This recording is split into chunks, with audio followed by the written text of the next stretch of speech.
وہ ہر ایک سے اس وقت تک بولنگ کراتے رہے جب تک وہ پٹنے نہیں لگا. بات یہ تھی کہ انہیں منصوبے کا اس طرح نہیں پتا تھا جس طرح مجھے پتا تھا اور ہم میچ ہار گئے. And Pakistan have won the first semi-final at Eden Park. A magnificent performance by Javed Miandad into Manal Haq. And look at that, look at Javed. What a performance from the veteran. A magnificent win. When you're chasing 262, you have to do all the hard work. Well, the entire Pakistan team has raced on to the... یہ خبر فوراً Sydney پہنچی جہاں انگلستان جنوبی افریقہ کے خلاف semi final کھیلنے کی تیاری کر رہا تھا، جو کہ نسل پرستی کے خاتمے کے بعد پہلی بار ورلڈ کپ کھیل رہے تھے. میرا خیال ہے ہر مرحلے پر ہم وہ میچ جیت رہے تھے اور مجھے یقین ہے کہ جنوبی افریقی مجھ سے اتفاق نہیں کریں گے، لیکن مجھے احساس رہا کہ ہم میچ میں آگے ہیں. انگلستان کچھ ہی آگے تھا. ان دنوں میں ایک روزہ کرکٹ میں ایک بار آپ آگے نکل گئے تو اکثر و بیشتر آپ آگے ہی رہتے تھے. گرام ہیک نے بہترین کھیل پیش کیا اور انگلستان خود کو ایک مضبوط مقام تک لے گیا. جنوبی افریقی بھی برابر کا کھیل پیش کر رہے تھے، لیکن بارش کی وجہ سے انہیں ایک ناممکن ہدف کا سامنا کرنا پڑ گیا. 1 رن فی گیند کی اوسط کا حصول اس زمانے میں مشکل ہوا کرتا تھا، لیکن آج کل تو آپ یہ سر کے بل کھڑے ہو کر سکتے ہیں. ظاہر ہے پھر جب بارش ہوئی اور بورڈ پر آیا کہ ہدف کیا ہو گیا ہے تو پھر تو سب تکلف ہی رہ گیا تھا. نتیجہ ناگزیر تھا، لیکن کچھ کم تسلی بخش نہیں تھا. انگلستان تیسری مرتبہ فائنل میں پہنچ گیا.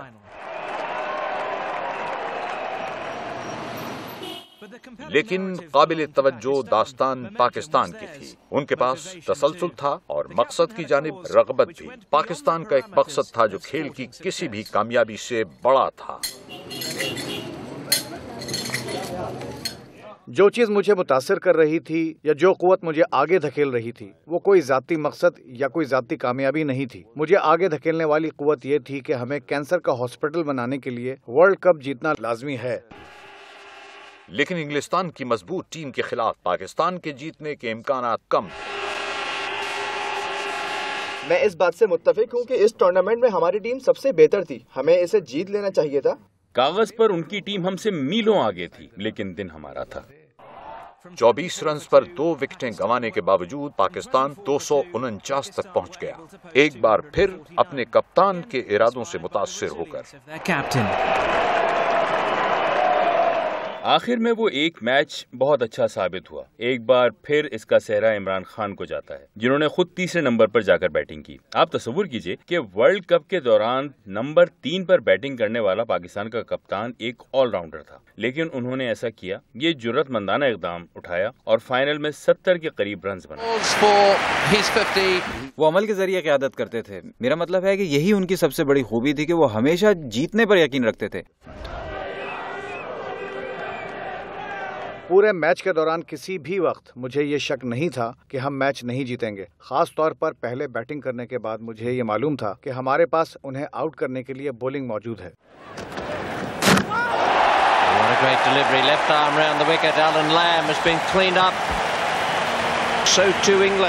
وسیم اکرم کی 2 بہترین گیندوں نے پاکستان ٹیم کے ناقابل فہم کردار کو اجاگر کر دیا.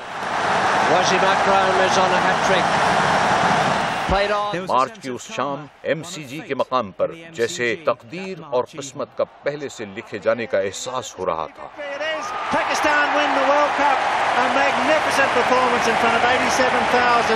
اس کے بعد جو جذبات تھے وہ بہت غیر معمولی تھے، کیونکہ میں جانتا تھا کہ اس سے پاکستانیوں کو کس قدر مسرت ہوگی.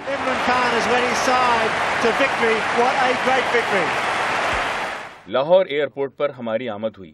میں سمجھا کوئی 1000-2000 افراد ہوں گے. 80,000 لوگ ایئرپورٹ سے لے کر پی سی ہوٹل تک پوری سڑک پر ہمارا انتظار کر رہے تھے. یہ راستہ صرف 10 یا 20 منٹ کا ہے، لیکن اس رات ہمیں منزل تک پہنچنے میں 7 گھنٹے لگے. ہم ایک کھلے ٹرک کی چھت پر تھے اور پوری قوم کے چہرے پر مسکراہٹ تھی، اور یہ میرے لیے بہت اطمینان بخش تھا، حالانکہ میں صرف 21 سال کا تھا.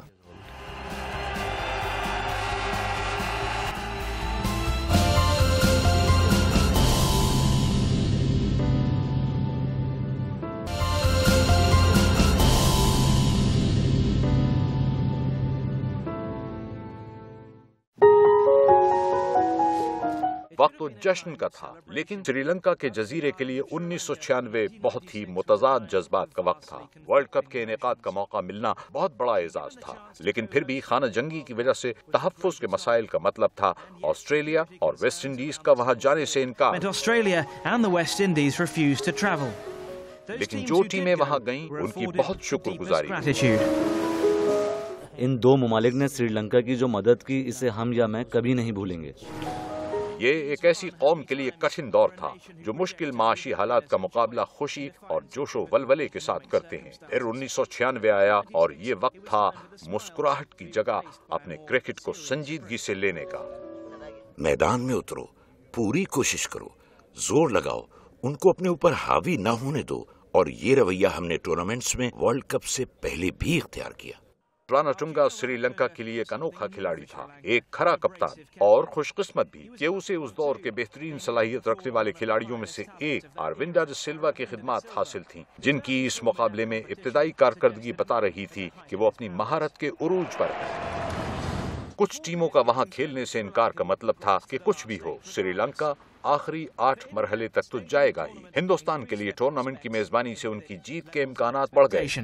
وہ لوگ اسٹیڈیم کے اندر ایک توانائی پیدا کرنے اور اپنی ٹیم کی اس حد تک حمایت کرنے کے لیے جانے جاتے ہیں کہ جہاں وہ مخالف ٹیم کے دماغ پر اثر کرنے لگتی ہے، اور ہمیں اسی طرح کی حمایت کا تجربہ ہوا۔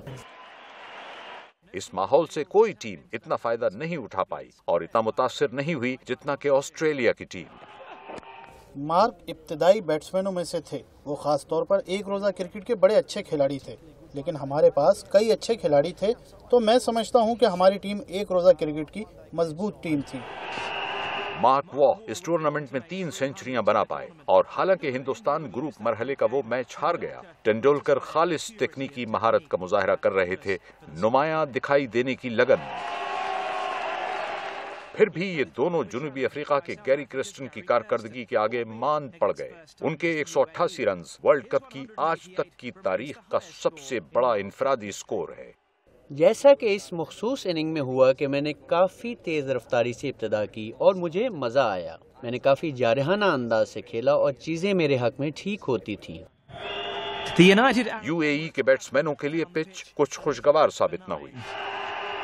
سلطان زروانی اس کی کہانی سنانے کے لیے موجود ہے۔ سری لنکا کوئی میچ کھیلے بغیر کوارٹر فائنل میں آئی۔ ان کا سامنا انگلستان کی ایک ایسی ٹیم سے ہوا جس کی فارم کوئی خاص نہیں تھی اور اعتماد کمی کا شکار تھا۔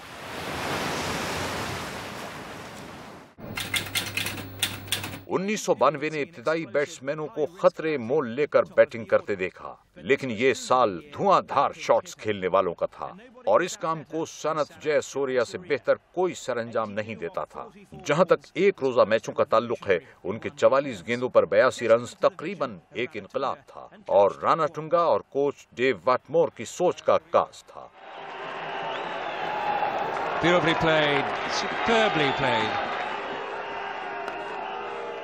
سب سے اہم چیز یہ تھی کہ انہوں نے مجھے اننگز کی شروعات کرنے کو کہا، اور میرا خیال ہے کہ یہ کافی کامیاب رہا، اور یہ بھی کہ جب مجھے یہ موقع ملا تو میں نے سوچا کہ میں نے کبھی اپنے کیریئر میں اننگز کی ابتدا نہیں کی، تو کرکٹ میں میں ایسا پہلی بار کر رہا تھا۔ اس کو یہ پریشانی تھی کہ اگر اس نے اننگز کی ابتدا کی اور ناکام رہا تو قومی ٹیم سے باہر ہو جائے گا۔ میں نے کہا گھبراؤ نہیں، میں تمہارا تحفظ کروں گا، تم بس جاؤ اور اننگز کی ابتدا کرو۔ اس نے ہماری بڑی پٹائی کی۔ بات یہ تھی کہ اگر آپ یہ سمجھ لیں کہ آپ نے بال اچھی جگہ گرا دی ہے، اور اگر آپ کی اچھی گیندیں چوکے اور چھکوں کے لیے جا رہی ہیں، تو بری گیندوں کا کیا ہوگا؟ ہندوستان کے خلاف سیمی فائنل میں جو چیز سری لنکا کی منتظر تھی، شاید انہوں نے پہلے کبھی نہیں دیکھی تھی۔ جب ہماری گاڑی میدان میں پہنچی تو ہم نے اس کے باہر تقریباً 1 لاکھ افراد کو دیکھا جو اندر جانے کی کوشش کر رہے تھے، اور میدان کے اندر بھی تقریباً 1 لاکھ ہی افراد موجود تھے۔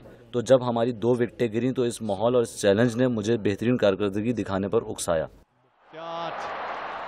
پہلے اوور میں 2 وکٹیں گرنے کے بعد ڈی سلوا کو اپنی جبلت پر بھروسہ کرنا تھا۔ اس ماحول میں اور اتنی مشکل صورتحال میں ان کی 47 گیندوں پر 66 رنز کی اننگ بہت ہی جرأت مندانہ تھی۔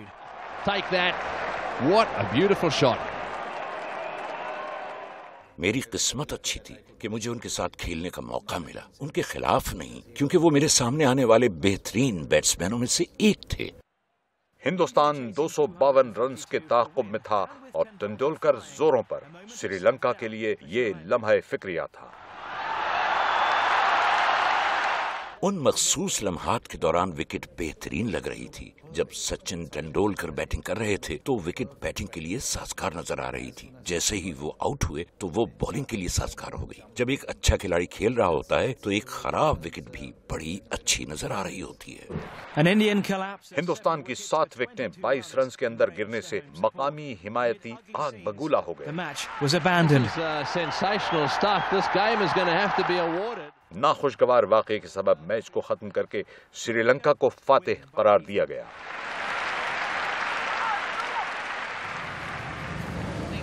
یہ ہندوستان کے عوام کے لیے گہری افسردگی اور غور و فکر کرنے کا دور تھا۔ اس طرح سے میچ ہارنا ایک تلخ تجربہ تھا، لیکن اندھیرے کے بعد روشنی کی کرن نظر آئی۔ ویسٹ انڈیز کے خلاف سیمی فائنل کرکٹ کا ایک بہترین میچ تھا۔ ہمارا پلڑا کبھی بھی بھاری نہیں تھا۔ آسٹریلیا اسٹیورٹ لا اور مائیکل بیون کی 138 رنز کی شراکت کا مشکور تھا۔ پھر ہم بڑی مشکل سے 200 سے کچھ ہی زیادہ کا ہدف دے پائے، جو کہ کافی نہیں تھا، اور وہ بڑے آرام سے کھیل رہے تھے۔ ویسٹ انڈیز نے صرف 50 گیندوں میں 37 رنز پر 8 وکٹیں کھو دیں۔ ہمیشہ کی طرح زیادہ گیندوں کو وکٹوں کے درمیان ہونا چاہیے۔ دوسری طرف لگے ہوئے لکڑی کے وہ 3 ڈنڈے ایک سراغ پیش کر دیتے ہیں کہ آپ کو کہاں گیند کرانی ہے۔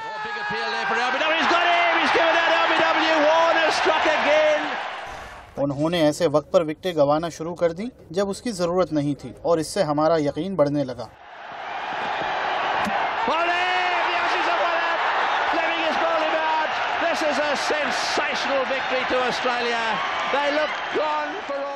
آخر میں نہیں سمجھتا کہ ہمیں میچ میں کسی بھی وقت برتری حاصل تھی، اور شاید میچ کی آخری گیند تک ایسا ہی رہا۔ اس کا مطلب تھا مشترکہ میزبان سری لنکا کے ساتھ فائنل، جس کے لیے ٹورنامنٹ کا آغاز سیاست اور ہنگامے سے بھرپور تھا۔ اس ملک کا سابقہ نام سراندیپ تھا، جس کا مطلب ہے حادثاتی طور پر خوشگوار اور غیر متوقع دریافتیں کرنے کی صلاحیت۔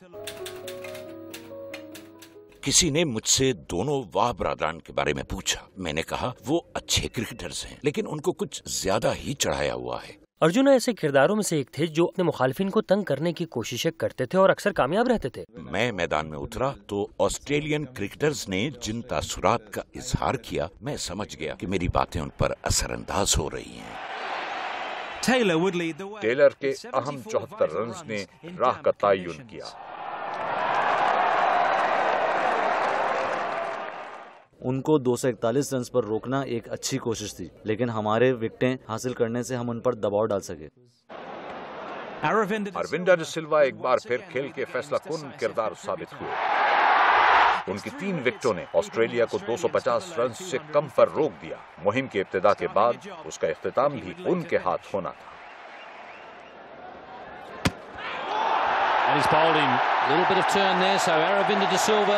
doing exactly the job that his captain brought him on for. Get some wickets. ارویندا نے بنیادی طور پر کھیل کا پانسا پلٹ دیا۔ انہوں نے ایک بہترین اننگ کھیلی۔ ہم نے شروع میں ان کا ایک آدھ کیچ چھوڑا، لیکن انہوں نے بہترین اننگ کھیلی۔ اس بار دھواں دھار کھیلنے کا ہر بار ناکام ہو گیا، لیکن جہاں تک تکنیک اور دماغ پر قابو کا تعلق ہے، یہ اننگ بہت ہی نمایاں تھی۔ Oh, and he's hit that one through the field as well. That's a magnificent shot by Aravinda again. He's playing a little blinder of an innings. اہم حصہ یہ تھا کہ بالآخر وہ لوگ یعنی میں اور ارویندا جنہوں نے 15, 16, 17 سال تک کرکٹ کو اس سطح تک لانے کی جدوجہد کی کہ ورلڈ کپ کا اختتام کر سکیں، میں آخری رن بنا پایا اور ارویندا دوسری طرف سے اسے دیکھ سکے۔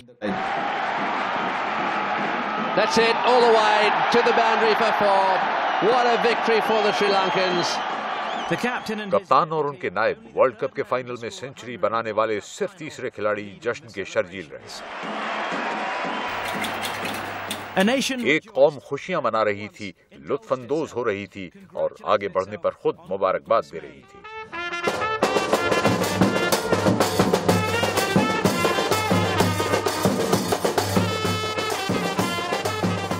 ان افراد کی کامیابیوں نے معیار بنا دیا تھا اور سری لنکا کی کرکٹ میں ایسی روایت قائم کر دی تھی جو کبھی بھلائی نہیں جائے گی۔ اگلے پروگرام میں سن 99 اور اس کے بعد کی تاریخ کو بدلنے والے لمحات اور ریکارڈ توڑنے والوں پر بات کریں گے۔